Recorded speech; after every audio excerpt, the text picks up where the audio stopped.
अस्सलामु अलैकुम dear students, I am your mathematics teacher Nadeem sir. Actually online आने का पर्पस ये है कि जो कश्मीर में मैथमेटिक्स सब्जेक्ट है, बच्चों में बहुत ज़्यादा फोबिया है, डर रहे बच्चे। जहाँ तक हमने देखा है, पूरी एक एनालिसिस है, पूरा एक डेटा कलेक्ट किया हुआ है, जिसमें हमने ये देखा है कि हर एक स्कूल में अगर बच्चा कमज़ोर है तो मैथमेटिक्स में है।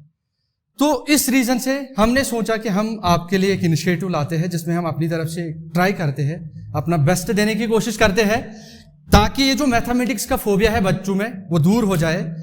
तो अभी तो हमारे जो ऑफलाइन बैच चल रहे हैं, ऑफलाइन के साथ साथ ऑनलाइन आना, इसके पीछे ये भी रीज़न है कि आउटसाइड जितने भी बच्चे मतलब जिन तक वीडियोस बीच बीच में पहुंचते थे, उनका एक डिमांड ये था कि सर हमारे लिए भी कुछ आना चाहिए। तो उस रीज़न से भी हमने ऑनलाइन का सोचा कि एक पूरी लेक्चर सीरीज हर एक कोर्स के लिए लाते हैं, जिसमें हम मेनली जो कोर्स रहेगा आपका वो 8th 9th 10th JEE mains advanced ऐसे हम करेंगे। लेकिन मसला ये है कि जो बच्चे मैथमेटिक्स से डरते हैं, हमारे जितने भी लेक्चर्स आएंगे, हर एक लेक्चर में कोशिश रहेगी कि आपके सामने जो कंसेप्ट आएगा आसान लैंग्वेज में आए आपके सामने, ताकि आप समझो उसको अच्छे से। और अगर देखा जाए कश्मीर का जितना भी हमारे पास डेटा है, तो मैथमेटिक्स से बच्चे बहुत ज़्यादा डर रहे हैं। तो वो डर दूर करने के लिए मतलब कंटिन्यूअसली हम काम कर रहे हैं पिछले 1-2 साल से। तो अल्लाह के फजल से कहीं ना कहीं हद तक हम बहुत कामयाब हो चुके हैं। लेकिन ऑनलाइन आना एक बड़ी वजह है, क्योंकि कश्मीर के बच्चे JEE मेन्स एडवांस्ड जैसे एग्जाम से बहुत डरते हैं। तो हम एक कोशिश करते हैं ताकि उनका वो जो फाउंडेशन उनकी वीक रहती है, एक्चुअली या तो कहीं ना कहीं टीचिंग में प्रॉब्लम है कि टीचर चीज़ों को अच्छे से उन तक नहीं पहुंचा पाता है, या बच्चे को समझने में दिक्कत है। तो वो जहां पे भी दिक्कत है उस चीज़ को पॉइंट आउट करते हैं, और एक आपके सामने एक लेक्चर सीरीज हर एक कोर्स के लिए अलग अलग लाएंगे, जिसमें हम 8th 9th 10th की अगर बात करें, हमारा जो ऑफलाइन बैच चल रहा था या चल रहा है ऑफलाइन बैच, उसका जो ऑलमोस्ट हमने क्लास 10th की अगर बात की जाए, हमने क्लास 10th में ट्रायंगल्स का जो है ऑलमोस्ट वो हो गया था, उसमें 1-2 एक्सरसाइजेस। लेकिन वहां से स्टार्ट करना अभी कुछ बच्चों के लिए दिक्कत है। तो इस लिहाज से हमने सोचा कि हम सीधे कोऑर्डिनेट ज्योमेट्री पे आते हैं, जो क्लास 10th की बात है। तो अब यह है कि सर आपके कोर्स में हम किस तरह से फायदा उठा सकते हैं। तो जैसे आपका NCERT है क्लास 10th का, ये कोऑर्डिनेट ज्योमेट्री, इसमें हम यही सीखेंगे कि कंसेप्चुअली आपको कैसे स्ट्रांग होना है। JEE फाउंडेशन जो है, या आने वाले एग्जाम जैसे NTSC ओलंपियाड या और भी बहुत सारे एग्जाम जो आप दे सकते हो, उनके लिए आपकी फाउंडेशन कैसे स्ट्रांग रहेगी। तो हमारा मेन फोकस जो है 70% we are going to focus on concepts. तो 30% हमारा NCERT कवर करने का रहेगा। रीजन बीइंग कि आपको बोर्ड का एग्जाम भी देना है, उस लिहाज से भी आपको प्रिपेयर होना है। तो साइड बाय साइड हम बोर्ड भी प्रिपेयर करते जाएंगे, जैसा हमारा ऑफलाइन में चल रहा है। तो इसलिए क्लास 10th का कोऑर्डिनेट ज्योमेट्री से स्टार्ट होगा। बाकी जो उसके पहले 6 चैप्टर्स है, उनके लिए हम अलग वीडियो सीरीज लाएंगे, हर एक वीडियो लेक्चर्स लाएंगे, अलग अलग सीरीज अपने अपने चैप्टर की, पूरे एक्सरसाइजेस का डिस्कशन रहेगा, पूरे जितने भी कॉन्सेप्ट्स इन्वॉल्व है सबके सब उसके डिस्कशन में आ जाएंगे। और साथ ही साथ जो क्लास 9th का पॉलिनोमियल्स चल रहा है, पॉलिनोमियल्स में हम एक एक्सरसाइज लास्ट जो ऑफलाइन बैच में चल रही थी, उस लास्ट एक्सरसाइज को हम यहां से कंटिन्यू करते हैं। वो आइडेंटिटीज से हम आपका लेक्चर सीरीज वहां से कंटिन्यू करते हैं। और उसके बाद क्लास 8th का जो है, उसमें नया चैप्टर आने वाला था, क्योंकि वो चैप्टर हमने ऑलमोस्ट कंप्लीट किया था। तो नए चैप्टर से हम क्लास 8th को स्टार्ट करते हैं। और कोशिश यही रहेगी कि जैसा ऑफलाइन आपको फील आ रहा था, उतनी कोशिश करेंगे, उतनी कोशिश हम करेंगे कि आपको वही फील रहे ऑनलाइन क्लासेस में भी, जो आपके ऑफलाइन क्लासेस में फील रहता है। क्लास 9th स्टूडेंट्स के लिए हम पॉलिनोमियल्स पढ़ाएंगे। जैसा कि मैंने आप सबको पहले ही बोला कि ये जो लेक्चर सीरीज आएगी, हर एक चैप्टर को कवर करेंगे। और जहां से हम ऑफलाइन क्लासेस में चल रहे थे, वहीं से आपके लेक्चर जो है हम कंप्लीट करेंगे, ऑफलाइन के साथ साथ ऑनलाइन भी। और क्लास 9th में हम ऑलमोस्ट पॉलिनोमियल्स में हमने रिमाइंडर थ्योरम की थी, हमने ऑफलाइन क्लासेस में जो है रिमाइंडर थ्योरम की हुई है, हमने वहां से फैक्टर थ्योरम भी की हुई है, और वहां के जो क्वेश्चन है हमने सारे निकाले हुए हैं। तो उसके बाद जो आपको पढ़ना था ना, वो कुछ आइडेंटिटीज आपको पढ़नी है वहां पे। वो आइडेंटिटीज में बहुत ही मजा है। और सबसे बेसिक आइडेंटिटी जो है वो आपने सुनी होगी, ये तो काफी वायरल भी हो गई थी जब एक बार इस पे एक वीडियो भी आया था ए प्लस बी होल स्क्वायर पे। तो लेकिन ये ए प्लस बी होल स्क्वायर ये पहली आपकी आइडेंटिटी रहेगी, इन्हें अलजेब्रिक आइडेंटिटीज बोलते हैं। तो हम पैकेट्स में इनको डिवाइड करते हैं। तो सबसे पहले जो है ना a plus b whole square, उसके बाद जो है दूसरी वो है ए माइनस बी का whole square. So this is second formula, yes you can say second identity. ये आपको देखना है किसके बराबर आती है, ये आपको देखना है किसके बराबर आती है। लेकिन अब मसला है कि सर कल को अगर हमें पूछा गया ए प्लस बी होल क्यूब किसके बराबर, तो कंसेप्ट को ना चीजों को जनरलाइज करेंगे। अगर आपके पास a plus b whole square है तो कल को आपको ए प्लस बी होल क्यूब कोई पूछ सकता है, आपसे कोई ए प्लस बी होल पावर 4 पूछ सकता है। तो दैट मीन्स हम जनरलाइज करेंगे और देखेंगे कि अगर a plus b whole square हम एक्सपेंड कर पाए, how to expand this a plus b whole cube, how to expand a plus b power 4, a plus b power 5, in general how to expand a plus b power n। तो यहां पे binomial theorem का use होगा, वो मैं आपको साथ साथ बताऊंगा कि कैसे इसको करना है। तो सबसे पहली जो आइडेंटिटी है उस पर हम बात करेंगे। बस आप टेंशन नहीं लो कि हम कहां पढ़ रहे हैं, कैसे पढ़ रहे हैं, इतना मैं आपसे जरूर कहूंगा कि जितनी भी चीजें हम यहां पे कवर करेंगे, अगर किसी एक को भी कंफ्यूजन रहता है तो हम संडे, पूरी संडे या संडे के बगैर भी जब भी आप कनेक्ट कर पाओगे हम आपके लिए अवेलेबल है। आप सारे कंफ्यूजन को दूर करा सकते हो थ्रू ऑफलाइन मोड, ठीक। तो अब ए प्लस बी होल स्क्वायर पे हम आते हैं कि ए प्लस बी होल स्क्वायर किसके बराबर होगा एक्सपेंड करके। सबसे पहले मैं आपको बोल रहा हूं, आपने बचपन से सुना होगा, मतलब जब आप बहुत छोटे थे तब से, that this is equal to a square plus 2ab plus b square. तो मान लो आपके पास a plus b whole cube है, किसके बराबर होगा, किसके बराबर होगा। तो आप इसको ऐसे लिखते हो a cube plus 3a square b plus 3ab square plus b cube. तो कोई पैटर्न फॉलो होता है, कोई चीजें यहां पे जुड़ती है, वही चीजों को मैं जोड़ने की कोशिश कर रहा हूं ताकि आपको समझ आए। जैसे a plus b whole square है, आपने a plus b whole square पढ़ा है, square plus 2ab plus b square. आपको मैं बोल रहा हूं कि आपसे कोई पूछे ए प्लस बी होल क्यों, कल को आपसे कोई ऐसा क्वेश्चन पूछे 2a माइनस या 2a प्लस 5 का होल स्क्वायर किसके बराबर है, तो यहां ए ये पूरा माना जाएगा और ये बी माना जाएगा। सो यहां जो है ना a plus b whole square, तो यहां ए 2a के बराबर है और यहां बी 5 के बराबर है। तो ये सारी चीजें आपको बाद में देखना है कि हम कैसे इसका यूज कर सकते हैं। लेकिन फिलहाल आप मानो मैं आपको ए प्लस बी होल स्क्वायर दिखाऊंगा कि ये इसके बराबर क्यों है। अगर मैं बाइनोमियल थ्योरम पे जाऊं तो वो क्लास 9th के लिए अभी इस पहले लेक्चर में थोड़ा सा कम्बरसम या यू कैन से डिफिकल्ट रह सकता है। तो चीजें जब हम सीखेंगे बाद में हम बाइनोमियल थ्योरम पे आ सकते हैं। लेकिन मैं आपको इतना बताऊं, ये ए प्लस बी का होल स्क्वायर है, पहले ए स्क्वायर लिखो, आपको मैं तरीका सिखा रहा हूं, देखो क्या करना है। पहले ये ए का स्क्वायर लिखा आपने और लास्ट में बी का स्क्वायर। मानो आपके पास कल a प्लस बी पावर 10 होगा, a प्लस बी पावर 10 होगा, तो आपको 8 पावर 10 लिखना ही है और b पावर 10 भी लिखना पड़ेगा और बीच में देखना है कौन कौन टर्म आएगी, कैसे आएगी। तो अभी यहाँ पे a plus b whole cube है, आपको a क्यूब लिखना ही है, आपको b क्यूब लिखना ही है। तो बीच में कितने टर्म्स आएगी सबसे पहले याद रखना। What is you can say power of this a plus b, so power is 2। So अगर पावर यहाँ पे 2 होगा तो एक तो ए स्क्वायर आएगा, एक बी स्क्वायर आएगा, बीच में एक टर्म आएगी, मतलब 3 टर्म्स आएगी। जितना पावर एक टर्म उससे ज्यादा आएगी। So if it is a plus b power n, then the expression contains n plus 1 terms. से इसमें ए प्लस बी पावर क्या है 3, तो यहां जो है ना एक तो ए क्यूब आएगा, एक बी क्यूब आएगा, लेकिन टर्म 4 आएगी इसमें, कितने 1 2 3 4। सो एक ए क्यूब आएगा, बी क्यूब आएगा, बीच में और 2 टर्म्स आएगी। अब अगर ऐसे होगा a plus b power 5, a plus b power 5, तो बताओ कितने टर्म्स आएगी, आप बोलो तो 6 टर्म्स आएगी। क्या क्या आएगी आपको फर्स्ट टर्म लास्ट टर्म पता है ना, एक तो a पावर 5 और b पावर 5, बीच में कितने टर्म्स आएगी, बीच में 3 टर्म्स आएगी। अब मसला है कि वो बीच में टर्म्स कैसे लाएंगे। मैं आपको एक सिंपल शॉर्टकट, आपको आइडेंटिटी याद नहीं रखनी पड़ेगी, चाहे फिर a plus b whole square हो, a plus b power cube हो, a plus b power 5, a plus b power n, general बात करते हैं। आपको मैं बाइनोमियल थ्योरम ही में समझाऊंगा, लेकिन without mentioning that we are discussing binomial theorem. So let us see how to expand this a plus b whole square in short form. से ये है a plus b whole square, अच्छे से समझना।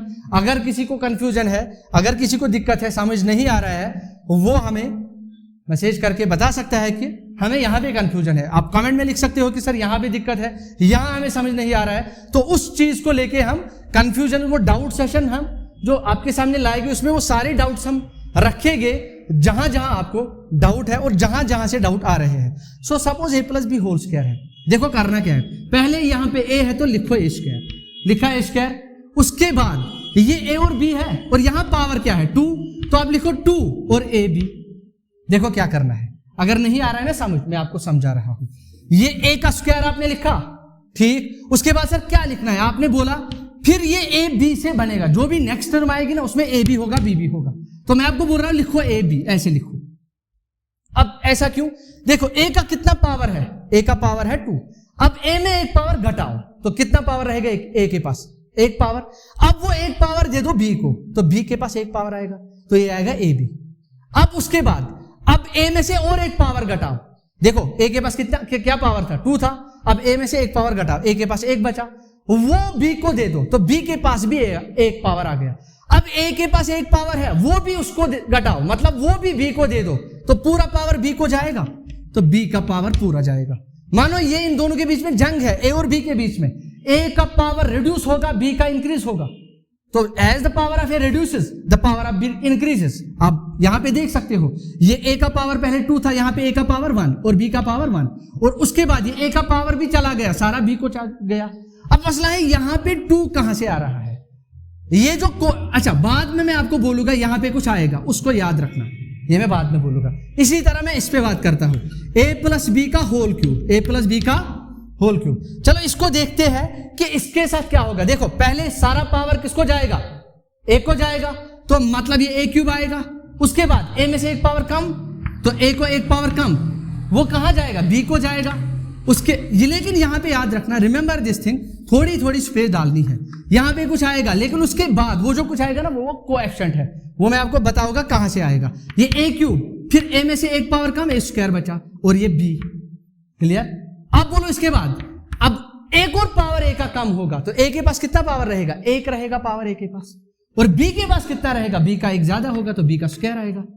अब उसके बाद बोलो ए का पावर और एक कम होगा, अब ए के पास कितना पावर रहेगा, कुछ नहीं, सारा पावर किसको जाएगा, बी को जाएगा, तो ये बी क्यूब आएगा। मतलब आपने ए क्यूब से शुरू किया, पावर घटाते गए वो सारा पावर बी को चला गया बीच में, इस बीच। अब मसला है ये कहां से आएगा और ये कहां से आएगा, ठीक, इसके लिए आपको पास्कल्स ट्रायंगल सीखना है। अच्छा फिलहाल मैं आपको ये समझा रहा हूं कि a प्लस बी पावर 4 कैसे एक्सपेंड होगा। बताओ how many terms it will involve, it will be involving 5 terms because power is 4, एक ज्यादा टर्म होगी। तो सबसे पहले a का पावर कितना रहेगा 4 रहेगा, तो a का पावर 4 प्लस यहां से थोड़ा सा ये, क्योंकि कोएफिशिएंट भी लिखना है ना, जैसे आप लिखते थे इसमें स्क्वायर प्लस 2ab, इसमें लिखते थे a क्यूब प्लस 3, वो देखिए कि बाद में कहां से आएगी, ठीक। अभी देखो आप a का पावर 4, अब a में से एक पावर घटाओ, कितना बचा a के पास, पावर बचेगा 3 a के पास, a को था पावर रोज a रोज पावर 3, सो पावर वो b को जाएगा तो b का पावर 1। अब देखो ना बीच में a के पास यहाँ कितना पावर है 2, यहाँ पे कितना, आप इनका ऐड करो, तलत करीमन सम इवन पावर 1 कितना आएगा 2 + 1 3, यहाँ देखो पावर 3, यहाँ देखो a के पास कितना पावर 1, b के पास 2, तो पावर का सम करो तो 3 आएगा। हर जगह जितनी यहाँ पे पावर होगा ना, जो जो टर्म होगी ना, दोनों का पावर ऐड करके वो उतना आएगा, ये बात आप समझना। अच्छा ये a प्लस बी पावर कितना है 4, आप पावर को a का पावर घटा रहे हो, b सूक्ष्म पावर हो कर, लेकिन दोनों का जब आप ऐड करोगे क्या आएगा, पावर फिर से 4 आना चाहिए, तो यहाँ पे a के पास पूरा पावर है। अब a का एक पावर कम होगा, वो किसको जाएगा, b को जाएगा, तो दोनों का सम करो तो 4 आता है। अब उसके बाद फिर से बताओ a का पावर और एक कम होगा तो a के पास पावर 2 रहेगा, और वो किसको जाएगा, वो b को जाएगा, तो b का स्क्वायर बनेगा। तो यहां तक समझ आ रहा है। इसके बाद देखो, इसके बाद बताओ a में से एक और पावर कम होगा, तो यहाँ पे a या ऐसे लिखते हैं a का और एक पावर कम, और वो b को जाएगा तो b क्यूब, लेकिन दोनों को सम करो ना पावर उसका, वो हमेशा 4 आएगा जितना यहाँ पे पावर रहेगा। इसके बाद जो है बताओ अब a के पास कितना पावर है, a के पास 1 पावर है, b के पास 3, ये मानो ना ये b है ना, ये इसके साथ जंग कर रहा है, इसका पावर लगातार कंटिन्यूअसली ये ले रहा है एक पावर। अब इस b के पास पूरा पावर आएगा और a बेचारा पावरलेस रहेगा, इसके पास कुछ भी नहीं रहेगा, तो ये b पावर 4 और a के पास कुछ नहीं, ठीक। यहां तक आया समझ, वेरी गुड। तो that means how many terms 1 2 3 4 5। अब मसले सर आप ये बीच बीच में क्या रख रहे हो, ये क्यों रख रहे हो आप, ये जो बीच में कोएफिशिएंट्स आएंगे ना, जैसे यहाँ पे 2 होगा, यहाँ पे 3, यहाँ पे 3, यहाँ पे देखेंगे 4, 6, 4 या व्हाटएवर वो देखेंगे क्या होगा। इसी तरह अब मैं आपसे बोल रहा हूं, बताओ अगर आपके पास a प्लस बी पावर 5 होगा, क्या होगा? a प्लस बी पावर 5, उसको कैसे करोगे? a प्लस बी का पावर होगा 5, तो क्या करोगे इसके लिए? पहले a का पावर 5, फिर ये मैं प्लस की बात कर रहा हूं, माइनस पे देखेंगे क्या होगा। बहुत आसान है, आपको प्लस वाला आ गया तो माइनस का आ गया, वो जो a minus b whole square है वो आ गया, a minus b whole cube आ गया, मतलब a माइनस बी के सारे पावर्स आपको आ गए। वंस अगर ऐसे ये फिक्र तैरे that mean Chaturi sorry power फिक्र, फिर यहाँ प्लस हो या माइनस हो। अब इसके बाद देखते हैं, तो a प्लस बी का 5, a प्लस बी पावर 5, तो पहले a को कितना पावर जाएगा? पावर a के पास पूरा रहेगा 5 प्लस थोड़ा सा यहाँ पे कोएफिशिएंट के लिए वो मैं पास्कल ट्रायंगल से लाऊंगा, वो पास्कल ट्रायंगल आपको सीखना है और बहुत आसान है। उसके बाद अब बोलो क्या रहेगा b के पास, और याद रखना ये जहां पे ये पावर होता है ना, बाद में देखोगे यहाँ पे वही कोएफिशिएंट आता है पहले। अब a का पावर 1 कम होगा तो a के पास पावर बचेगा 4, वो जो कम हुआ किसको जाएगा? b को जाएगा, तो b के पास 1 पावर बचा, तो दोनों का ऐड करो ना पावर इसका, तो 5 आता है वापस, so it comes out to be 5। सो उसके बाद फिर से थोड़ा सा स्पेस, क्या आएगा? a के पास पावर आएगा 3, b के पास पावर आएगा 2, एक कम करना है a का पावर, b का बढ़ाना है। इसी तरह मैं यहां पे लिख रहा हूं, फिर बताओ उसके बाद थोड़ी सी स्पेस, बोलो a के पास कितना पावर रहेगा? a के पास पावर 2 रहेगा, और b के पास 3। देखो ना लगातार b जो है ना चोरी कर रहा है, a से पावर ले रहा है, थोड़ा थोड़ा करके इसको पूरा साफ कर देगा, प्लस फिर उसके बाद क्या रहेगा? a के पास 1 ही पावर बचता है, अब a जो है साफ होने वाला है, b के पास पावर 4 रहता है। तो अब इसके बाद जो है लास्ट मोमेंट पे a अब डेड होने वाला है, तो b के पास पूरा पावर आ जाता है। आप ये देखो ना, जिंदगी में भी यही हो रहा है कि पहले आप पावरफुल होते हो, बाद में कोई और होता है। जैसे पहले एक बहुत खतरनाक था, ए के पास पूरा क्योंकि पावरफुल था। अब बी ने क्या किया?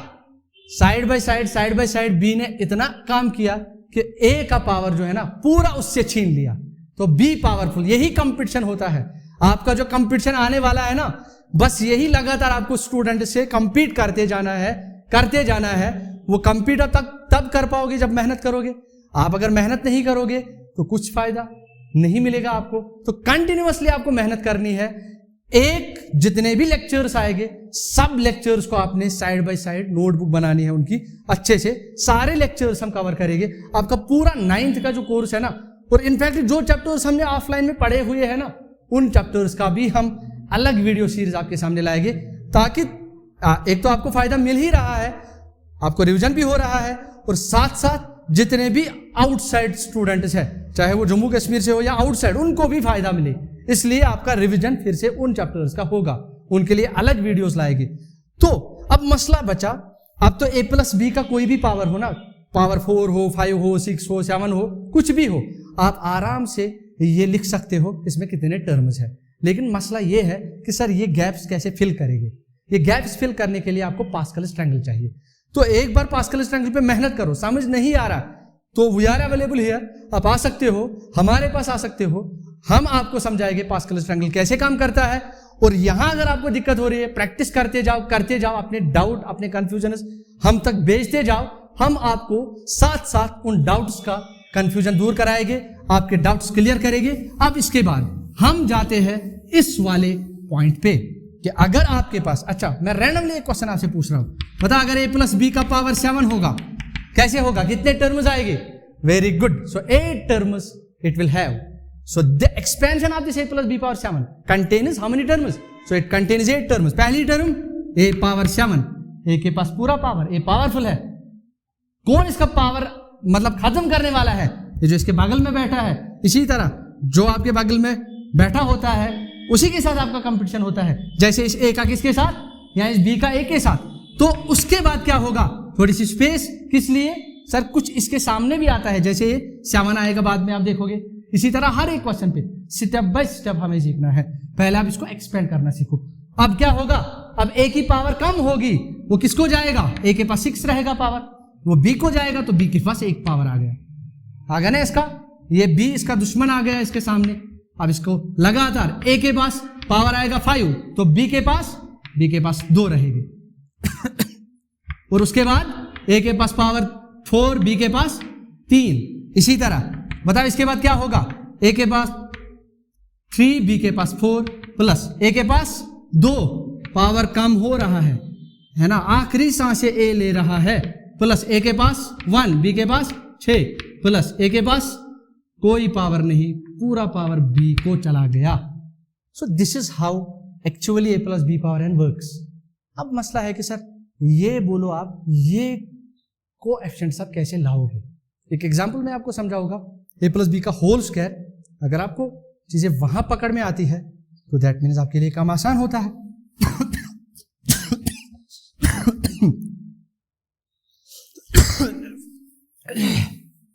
तो आगे देखते हैं हम a प्लस बी, देखो क्या करना है, a प्लस बी का whole square, a plus b का होल स्क्वायर। आपने बोला सर a के पास पूरा पावर रहेगा, फिर उसके बाद a का एक पावर कम b के पास चला जाएगा, एक रहेगा। अब a का काम 1 हुआ, अब किसके पास जाएगा, वो पूरा b के पास जाएगा, तो b स्क्वायर आएगा। अब इसके बाद जब b का पूरा पावर जाएगा ना, उसके बाद कोई टर्म आने वाली नहीं है, क्योंकि उसके बाद आपको पावर ही नहीं है, उसके बाद b का पावर पूरा, b ने पावर ले लिया पूरा इससे। अब देखो क्या करना है, ये निकालने के लिए और एक एग्जांपल मैं आपको दे रहा हूं ताकि आपको फिर चीजें अच्छे से समझ आए। a प्लस बी का whole cube, a plus b का whole cube that is actually equal to, पहले a का क्यूब रहेगा, फिर थोड़ी सी स्पेस, a के पास कितना पावर रहेगा, a पावर 2, b के पास 1 रहेगा, तो b का 1 पावर। अब a को एक और पावर कम होगा तो 1 ही रहेगा और b के पास 2 रहेंगे, प्लस अब a के पास 1 पावर है, किसके पास चला जाएगा, पूरा b के पास चला जाएगा, तो b का क्यूब आएगा। बस दिस इज इट। अब हम समझते हैं ये यहाँ पे क्या आएगा, जिन्हें कोएफिशिएंट बोलते हैं, यहाँ पे क्या आएगा और यहाँ पे क्या आएगा, सब जगह देखते हैं क्या आएगा। This is what we called, इसको जो हम निकालेंगे ना that is by using Pascal's triangle. तो पास्कल्स ट्रायंगल सीखते हैं क्या होता है, यहाँ पे मैं आपको पास्कल्स ट्रायंगल समझा रहा हूँ यहाँ पे। So let us see what is Pascal's triangle. Triangle जैसा बनता है इसलिए इसको पास्कल्स ट्रायंगल बोलते हैं। मानो आप 1 लिखो, क्या लिखो, 1 लिखो, इसके बाद ऐसे लिखो 1 1, लिखा आपने 1 1। ये कहां से आता है, क्यों आता है, बाद में इस पे चर्चा करेंगे अलग से, फिलहाल जितना हम इसका पोस्टमार्टम कर रहे हैं वहां तक करने दो। ये इसके बाद 1 आएगा, क्या आएगा 1, ये 1 + 1 2 आएगा, और ये ऐसे। देखो क्या करना है, पहले 1 लिखो, इसके बाद 1 को ऐसे लिखो, 1 1 को ऐसे, फिर ये 1 1 आपको लगातार दोनों एंड्स पे 1 1 लिखते जाना है, क्योंकि आपको हमेशा a का पावर यहाँ 1 रहेगा, b का भी 1 रहेगा, ये सॉरी b का कोएफिशिएंट और b स्क्वायर का और a स्क्वायर का, ये इस तरह 1 रहेगा, यहाँ 1 रहेगा। यहाँ मैंने इसलिए स्पेस नहीं रखी है, ना यहाँ ना यहाँ, तो पहली और लास्ट टर्म में स्पेस नहीं देनी है, तो पहली और लास्ट टर्म में स्पेस नहीं देनी, बीच वाली टर्म में स्पेस देनी है। अब बीच वाली टर्म्स के कोएफिशिएंट्स कैसे आएंगे, देखो कैसे, ये 1 यहाँ पे लिखा 1 और 1, यहाँ पे 1, इन दोनों का ऐड कितना आएगा 2 आया 2, इसके बाद फिर से 1, फिर से 1 लिखना है, 1 + 2 3, 2 + 1 3, और फिर बाद में 1, ऐसे पहले 1 फिर 1 1, फिर इसके बाद 1 और इन दोनों का ऐड 2 फिर 1, फिर इसके बाद 1 लिखा, इन दोनों का ऐड कितना आएगा 3, इन दोनों का ऐड कितना आएगा 3, और लास्ट में 1, ऐसे लिखना है। अब बोलो ये है पावर, ये मानो पावर 1 के लिए है, ये पावर 2 के लिए है, और ये पावर 3 के लिए है। कोएफिशिएंट्स आ गए, ये देखो ट्रायंगल जैसा बन रहा है ना, ये लगातार। अच्छा अब 4 अगर होगा, अगर क्या होगा 4 होगा तो कैसे आएगा, आपको देखो ना, ये 1 आएगा, पहले आया 1, और 1 + 3 4 आएगा, फिर 3 + 3 6 आएगा, फिर 3 + 1 4 आएगा, फिर 1 आएगा। तो इसके कोएफिशिएंट्स, ये 5 टर्म्स है ना वहां पे, पहले टर्म का कोएफिशिएंट, लास्ट टर्म का कोएफिशिएंट, और सेकंड थर्ड फोर्थ के कोएफिशिएंट्स ये आपके सामने आ गए। अब इसके बाद देखते हैं सर, जब पावर 2 होगी, जब power when a + b is having power 2, तो कोएफिशिएंट्स कैसे आएंगे, देखो यहाँ पे है, पहले a स्क्वायर का कोएफिशिएंट 1, तो 1 दे दो, यहाँ कोई फर्क नहीं पड़ेगा, 1 से मल्टीपल कर दो तो सेम रहेगा अनचेंज्ड। ये b लास्ट में, इसका भी 1।